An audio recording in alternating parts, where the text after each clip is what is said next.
I heard this story from people who witnessed it firsthand. Abir was a scrawny 18-year-old girl who had suffered from asthma since birth, and the disease had reached her heart. Her father was dead, her mother was old, and she was the youngest of her siblings who married, leaving her with only 2 brothers who beat her and made her serve them despite her illness and weakness. One day, the inevitable happened. Abir's mother died.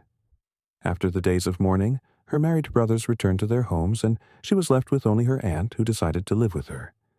As her aunt was an old widow, all her sons and daughters had married, and she was left alone. Abir also stayed with her 2 cruel brothers.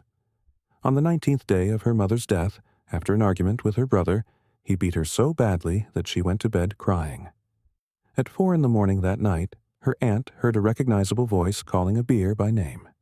It was the voice of Abir's mother, and the voice was repeated 3 times, so the aunt got up in terror and went to Abir's room, and when she turned on the light, she found Abir dead with a tear running down her nose.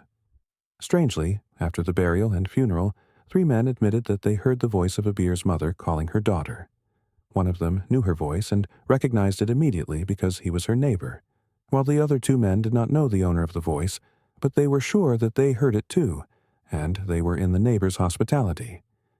Is this story a confirmation of what people say about the presence of dead relatives to receive a person's soul at the time of death?